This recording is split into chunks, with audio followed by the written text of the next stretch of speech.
Good morning. Good morning. Thank you all so much for being here this morning. I'm very excited myself to hear this presentation. So I would like to introduce all of you to our newest seminarian, Rebekah Miller, and she's going to tell us all about herself.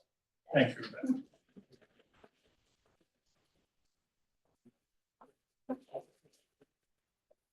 Good morning, everyone. My name is Becca, and it's a pleasure to be here with you today. I'd like to spend a few minutes introducing myself and giving you a little insight into who I am. I'm the current ministry and context student over at PLTS in Berkeley. So to begin from the very beginning, I was born in Paraguay. I was adopted by a white American single woman. She is a retired ELCA pastor and campus minister. We grew up around the Midwest, but mainly in Athens, Ohio, where Ohio University is. Growing up, I developed a strong interest in languages and science first. This passion led me to study in Canada at Carleton University. I loved it, but felt that medicine was the way that was leading me at the time, encouraging me to return to the United States for certification and for med school. I transferred to the University of Cincinnati, where I studied neuroscience.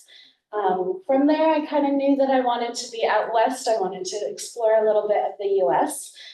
So I started to apply to jobs in California. And so I first started with universities and found California Lutheran University. I met my wife, MC, when we were both still studying at school. She was studying journalism at Ohio University, specifically environmental journalism. And was part of my mother's campus ministry. So she actually knew her, and they knew each other before we had met.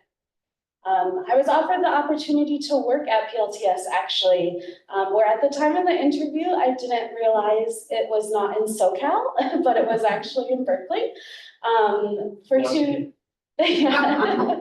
For 2 years, I was the administrative assistant under the director of contextual education and the associate dean of students. After a year of the commute for myself into Berkeley from Pittsburgh, about an hour and 15, and for MC, it was about 2.5 hours into the city for her work, we started exploring the idea to move away from the Bay Area. We had gotten married in December of 2017, actually right out in Mount Tam, outside with a family, just a small wedding of 5. We stayed at the Mountain Home Inn, and we both knew that we'd have a feeling we'd be back when we were looking to go elsewhere. So then we found ourselves in Las Vegas and spent a wonderful 2.5 years there during the height of the pandemic, which led to the abundance of outdoor fun. On the weekends, we would be at national and state parks, and during the week, we'd work remotely. Thankful we were able to be in lockdown in a very fun town. We were 3 hours from Death Valley, 3 hours from the Grand Canyon, 4 hours from Joshua Tree, and of course, just a couple hours from Bryce Canyon and Zion. It was quite a dream situation. MC then started to explore graduate school. She knew that she wanted to be a pastor. God's joke on a pastor's kid, I got married to one. So she began her MDiv at Boston University. I knew I was not an East Coast girly, so we decided to buy an RV. And I would RV out west, and then she would fly in during her breaks, and we would spend different places together. Economic and fun. I stayed at a park outside of Sequoia before moving out east to Ohio to be closer to family. We did long distance for about 8 months at a time for her 3 years of her program. And although difficult, it allowed her to be fully focused on school and live closer to her campus. Through her seminary journey, we would spend evenings talking for hours on what she was learning, discussing theology and scripture. I started to ask her to send me readings so we could discuss more fruitfully. And I would read on my lunch break, and then in the evenings we would FaceTime and talk. It was at this point she started asking, so when are you going to seminary? I would laugh because that was not the plan. And yet, here I am. As they say, if you want to make God laugh, tell him your plans. At the time, I was working in finance, specifically in wealth management. And although it was not my favorite line of work, I did well and it did keep my interest. I started discerning, though, what was next. I had training in science, medicine, and now finance. Where did I want that to take me? Why not add another subject to the list? So I knew if I went to seminary, it would be PLTS. I was very connected with the faculty and staff. I knew the mission and the goals of preparing leaders for ministry. Growing up in Appalachia, I was attuned to the growing devastation caused by fracking, nutrient pollution from agricultural runoff, and drought.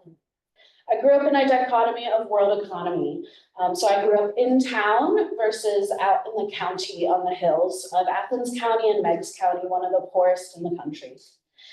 We had fracking came around in 2007 when I was in middle school, and we could really see the dichotomy between economies of poor families now being able to gain immense wealth by just renting their land, not even selling it. With the university versus the surrounding areas, there was a huge dispersion of diversity. It was a lot of poor white versus rich educated white. And so that was the main context of my growing up. Living out west and exploring during the pandemic, I was also realizing how much was affected by people. We would camp in backcountry and see the effects of drought, the lack of biological diversity, and the climate shifting very quickly into hotter temperatures just in the few years that we were in Las Vegas. This leads me to my studies today at seminary, this connection between creation and faith. I've been able to have the opportunity through my concentration of climate justice and faith to take classes not only at PLTS regarding specific climate justice, but how theology also interns at the GTU. This past fall, I took a Christian ethics class with, I think as you people know, Dr. Molavita, and she is also my advisor as well. And so I am very deeply connected with her and her projects. I was also able to take an eco-spirituality and eco-philosophy class at the GTU with Dr. Rita Sharma, and she is a more Dharma collegiate professor, but incredibly brilliant. I've been able to really engage not only in theology, but where my positionality helps in furthering the ministry and also educating as well. I was able to have a retreat last fall with our climate justice concentration. We learned about Seguro Te and the local initiatives and movements that are by Indigenous people on Ohlone land in the East Bay. That is wide opening compared to my Ohio roots. And so to be able to be connected with the GTU, I had the opportunity this spring actually to go to the Bioneers, which was just a couple weeks ago at UC Berkeley. That opportunity was very eye-opening for the local out west movements, but also the global contexts of Indigenous world. I do not have an Indigenous root system, necessarily education in Southern Ohio. So this has been an incredibly fruitful and engaging work that I've been able to do out here. And so now to climate justice. Let's all take a deep breath in and out. That breath is something that we take for granted, but it connects us all to the trees outside, to people across oceans, and to generations yet to be born. And today I want to talk about that connection between life and the urgent call for climate justice. Life is sacred. We see this in Genesis and throughout the Bible, connecting not just with us not just with creation, but as creation. From the smallest insect buzzing in the Amazon rainforest to children playing under the summer sun, life is something that we instinctively protect, nourish, and cherish. But life is also fragile. Every form of life, human, animal, planet, depends on delicate balances: clean air, stable temperatures, fertile soil, and safe water. And so when we disturb those balances, we put all life at risk, including our own. Climate justice is just the recognition that climate change impacts different communities in unequal ways, often exacerbating pre-existing inequalities. Here's what climate justice means. It means acknowledging that while all of us live on the same planet, we don't all face the same risks or have the same power to protect ourselves. At the core of climate justice is the recognition that environmental degradation is deeply intertwined in social, economic, and political factors. This crisis is not just about the planet, but about the people and the most vulnerable people. And so as we go into theology, this is about the most vulnerable people. Theology can take many forms. In Christian theology, we study the nature of God through scripture, tradition, reason, and experience. In Islamic theology, scholars study the Quran and the Hadith to understand God's will and how it should guide their actions. In a broader sense, theology examines the fundamental truths that shape our understanding of our existence, morality, and the human experience. And that requires us to have the human experience and for everyone to have the human experience. Theology just isn't about abstract ideas. It has a profound impact on how we live our lives and interact with the world around us. Our theological beliefs shape our values and actions, how we treat others, how we understand justice, and how we address suffering. In Christianity, the teaching of love thy neighbor guides moral behavior and social action. In Judaism, the principle of tikkun olam, repairing the world, encourages ethical living and social justice. And in Hinduism, the concept of ahimsa, non-violence, compels followers to live in harmony with all beings. Through theology, we are challenged to wrestle with suffering. The question of why a good and all-powerful God allows evil and suffering has been one of the most profound questions in theology. Different faith traditions offer different answers, different ways that we can engage with our world, and different ways that we can engage with the inadequacies of our world, such as climate justice. Theology calls us to act, to be involved in the world, to serve others, and to live with purpose.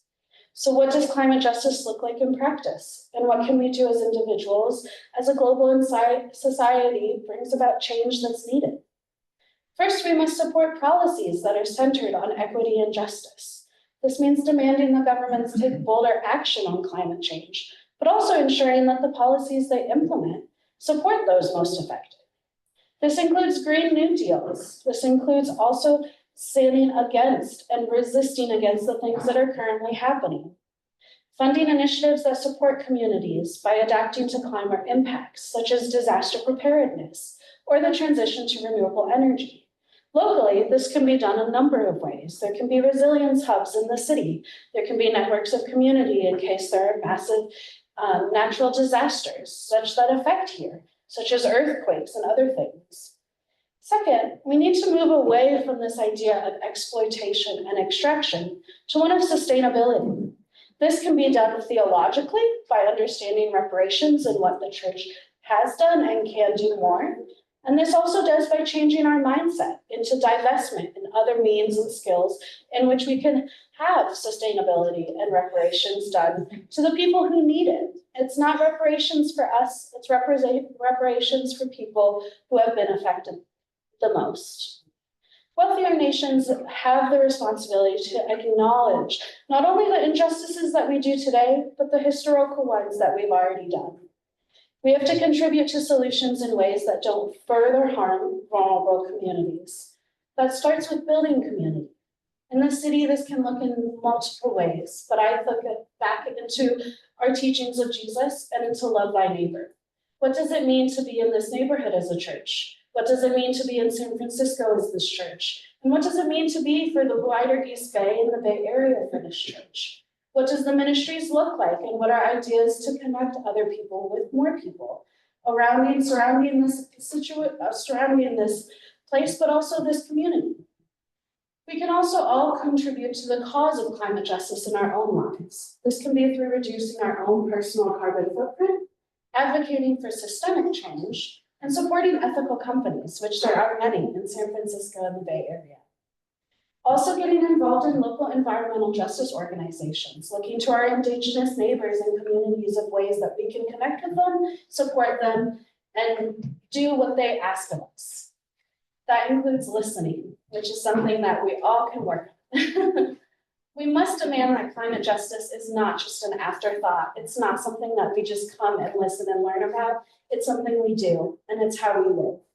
And so I encourage all of you not only to think of climate justice and climate action as something that is an actionable item, but is as a being item. And that is it.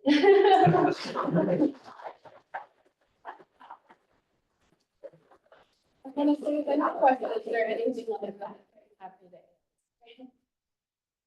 Yes. What do you think about Trump getting some kind of repair support and drill and cutting the and the environment. Absolutely, and I think that's where churches are able to stand into.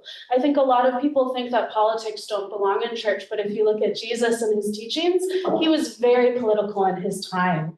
You look in Paul's writing about slavery, and he was very advocate about having slavery be a slave in Philemon specifically about being a brother. So when I see things that our administration does, I want to remind us that it's not just one person, it is a team of people.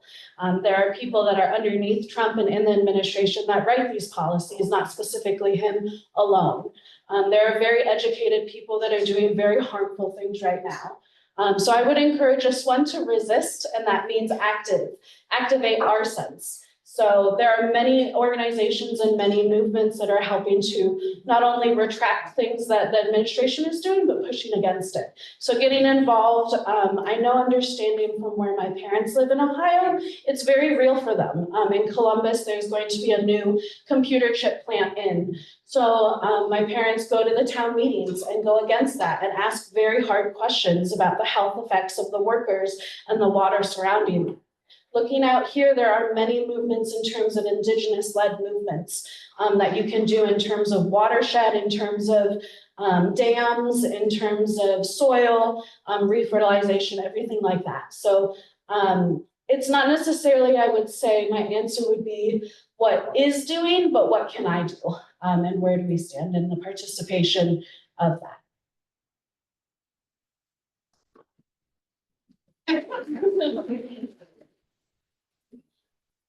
Are there any others? Are you, your family, are they near where the railroad accident? Yeah, they were actually about an hour away, so they're still dealing with the repercussions of that. Eastern Ohio's water, like there's a huge river called the Hocking River that goes into southern Ohio. More than 50% of that river now is contaminated. So there are many different organizations that come in and do it, as well as the state DNR, Department of Natural Resources.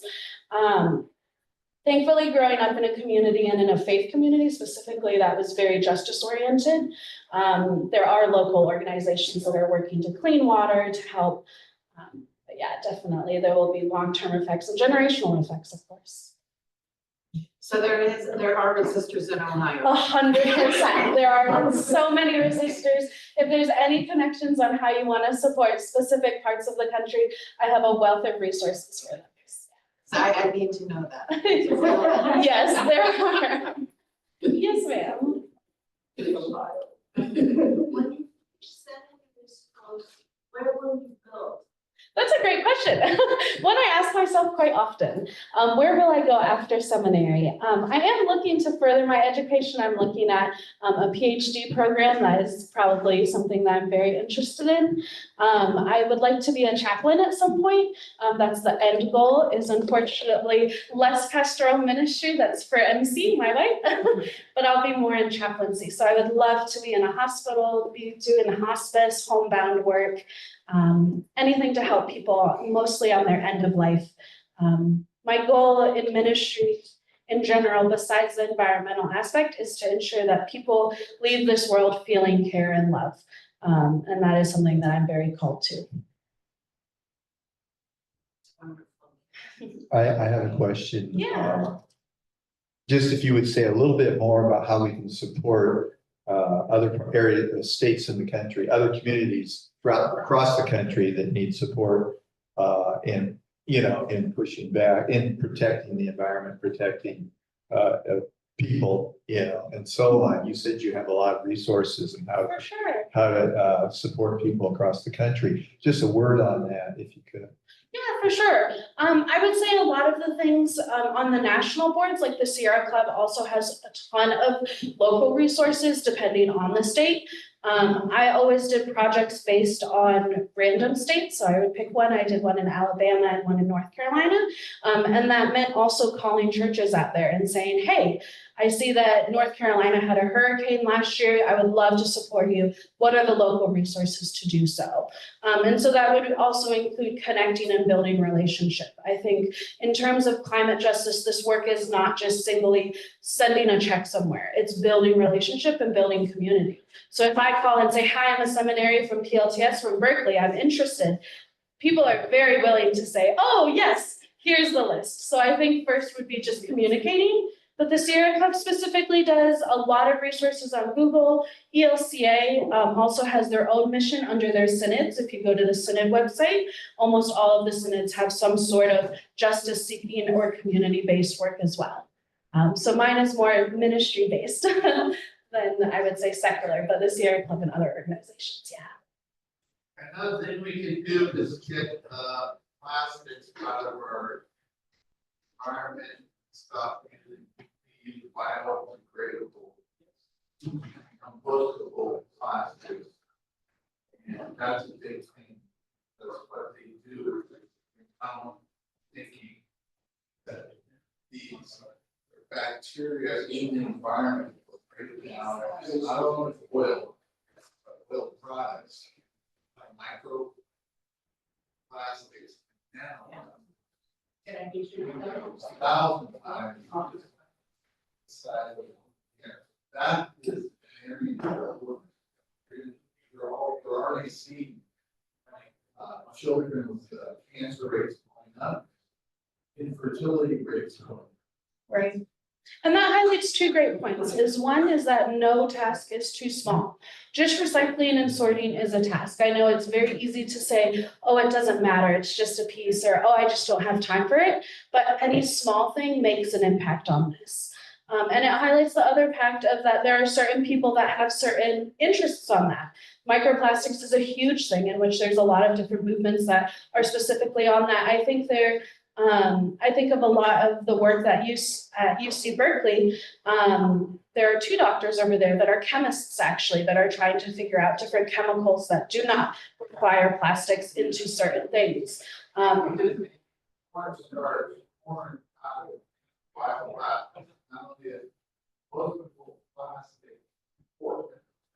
what you don't remember is the Sydney Olympics, they did everything they made with all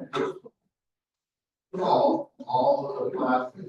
What they did is they just fed it to companies until the soil. Like a year or two later, they sold that Sydney Olympics compost. They sold like Yeah, definitely. Is there any other questions? On May 28th is Lutheran Lobby Day. Lutheran Office of Public Policy is gathering Lutherans to go to Sacramento. Do you know, are there climate initiatives? Yes. That are in the works? Yeah, so our concentration actually will be going up there. Yeah. We actually have a student who is the director of the Lutheran policy. Her name is Dr. Regina Banks. Yes. And she's a third-year student at PLTS. She and I are in class together this semester for her climate justice. Yeah, she's doing her MDiv. So, so we're well connected with her, and she keeps us up to date on a lot. What are the initiatives that? I'm not exactly sure the initiatives. That would be a her question. But I do know that our class will be working through them, and she'll be, I think, presenting actually to us. What is the date? It's May 28th.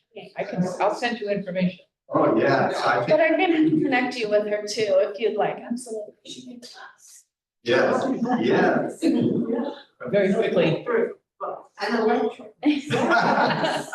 I'm going to take a slightly different take that isn't really verbalized much. And thank you for your presentation. But I'm a native here in San Francisco. Never lived anywhere else but San Francisco. And as you are probably aware, we are a very progressive, socially justice forward community here overall. Yet, I can tell you as a boots on the ground person, every day of my life, the pollution in this city is off the chart. So for example, we have lots of neighborhood, well, just all over the city, but it's concentrated in many neighborhoods. The dumping.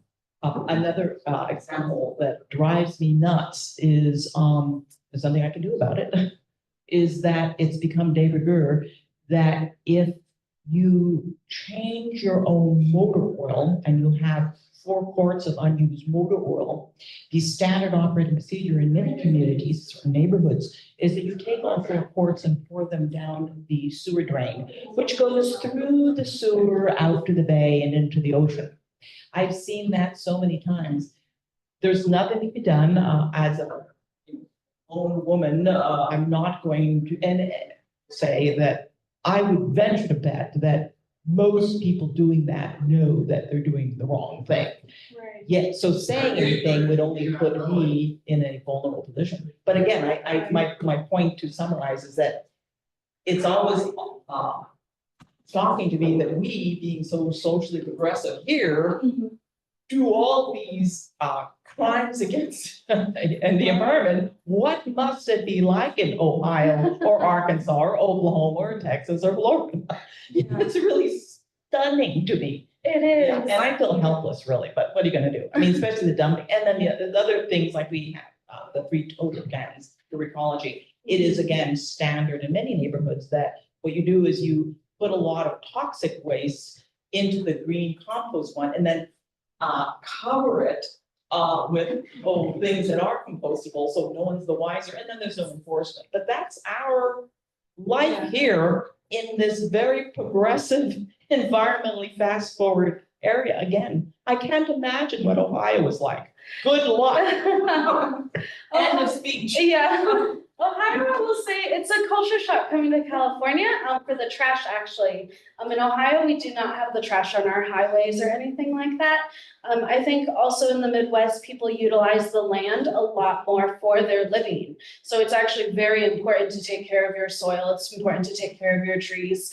With the weather there also, there are a lot of implications in which you need to have protecting of your property. And so the houses here, I would say, are very different in terms of culturally of how we take care of things. In Ohio, lawn maintenance is a huge thing, just raking leaves. And in here, there are many places where we just don't rake the leaves. They're just on the ground until they disappear. So there is a cultural difference in that sense. In terms of Silicon Valley, as you say, it's not just here, but Silicon Valley, when you look at the transportation, you have some of the brightest minds and some of the best tech, and yet you still have very archaic train systems, very archaic bus systems, in which you would think that they would kind of be ahead of the times in terms of that. So it is everywhere, but I will say that culturally, the greenness and the care on highways and just things like that, it is pretty stark, yeah. I was just gonna add, I lived in a town called Franklin, Tennessee. It's about 20 minutes. Okay, but When I moved there, I was shocked that there was no garbage man, where I lived. So you had to take your stuff to the dump and you had to sort it. So, yeah, I was really thrilled. And then I ended up later in the city, which they only had one garbage bin. And people always have, I think it's a myth, they say, oh, they sort it when it gets there. I don't know. they do not. I actually done research with our colleges. As urban growth, they hire people with rubber gloves that re-separate everybody's garbage, compost, landfill, recycle. They go forward, so we're ignorant that we're polluting our world. This is garden meat. There's nowhere in light years that we're gonna go until we get over the speed of light. And for- Then we take care of this, or it's gonna bite us in the ass. Yeah, and for the motor oil, I would suggest, the first thing I would do is looking up sustainable motor oil and seeing if there's anyone that is doing that or a company that can do that, and then spreading the word around that. So I think there are always opportunities for projects, even talking to a high school or a local university. I know those environmental professors are always looking for new creative ideas, so that could be a semester-long project. There's always, I think, we can't get it all done, but we can at least start. Well, one project, this was like 5 or 6 years ago, I heard about these kids, I don't know if they were in college or in high school, they did a project and they took a Volkswagen bus and they got sponsored them. They went across country, New York to LA. And the driver would stop at given McDonald's, get the waste oil from fryers. Put chemicals, I forget what the new chemicals are. And then they would create gas, biofuel. Not only we can do that vegetable oil, we can do biojet. But right now, it's 4 times more expensive than just pumping it out of the ground. And the Netherlands, Copenhagen has a garbage dump that they separate natural gas out of the garbage dump. And that creates turbines, both turbines, create energy for the Netherlands. Cool. There's a lot of ideas, the technology is there, all we have to do is study nature, nature's processes, and we have to answer. Yeah, biomimicry is a big question about it. Yes. Hi, so you are our ministry and context person here at St. Yes. Mark's, right? Yeah. Can you talk a little specifically about what your interests are here during your time here at this community? For sure. Yeah, I think my main, my goal, I would say, is to connect this ministry with, I think, more neighborhood things. I understand that a lot of people are not from this neighborhood who come here, and my question is, why not? So how can this community be open to those specific issues, but also the specific invitation of the people that are around here? Is it just based on faith? Is it based on other ramifications of accessibility or anything like that? So that will be kind of where I'm looking to be. But of course, I'm open to starting new projects or doing anything really.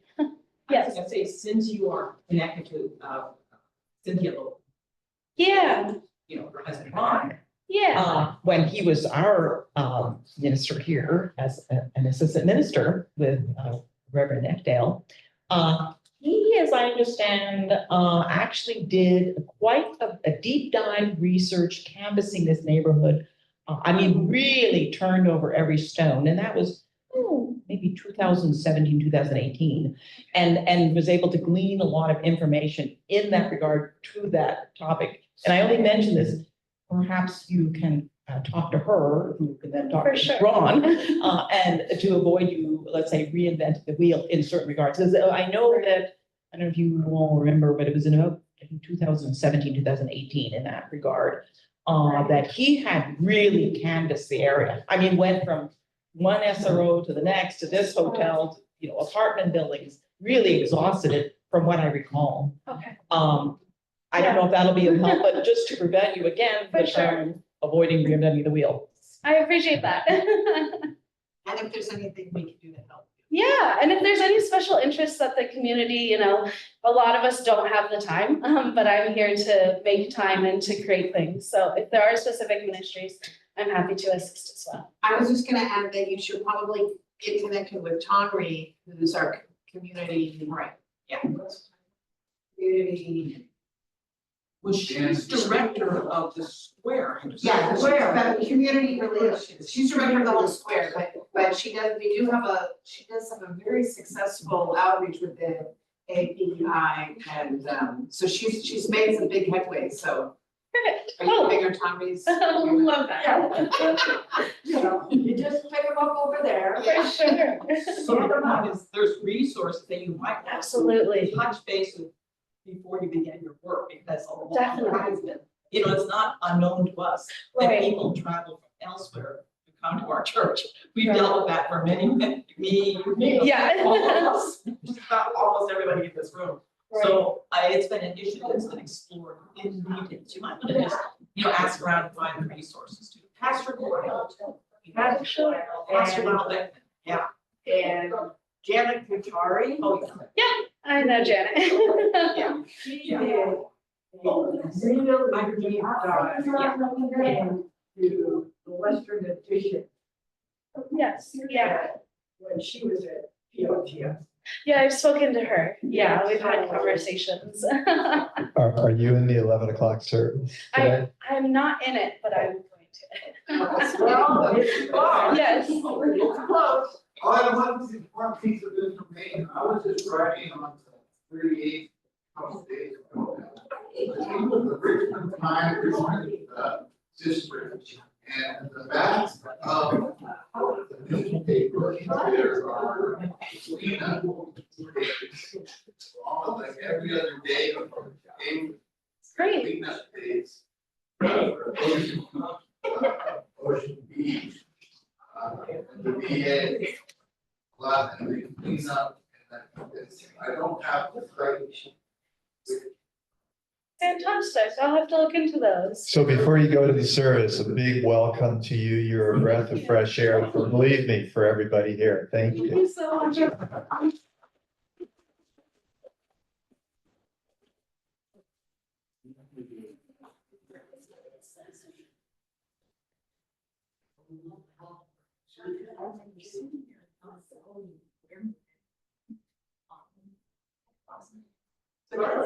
Well, Scarlet, Well, they are Pentecost. right, although I look at the colors, it can be red, orange, but I don't know why I think maybe red day. Yeah. Are you gonna be there? Good question. I was thinking I did have Paris, so Miss I'm gonna text her. There you go, that's right. Orange. It's got like, oh, yeah. Yeah. I'm hard, I'm projected, so it's all, yeah. If you miss Berlin today. Monday, Thursday, which is also. That's it, yeah. Take it here. Yeah. Yeah. Yeah, I did a research assistant. Yeah. One of those infancies. One of those. Thanks. Is this new?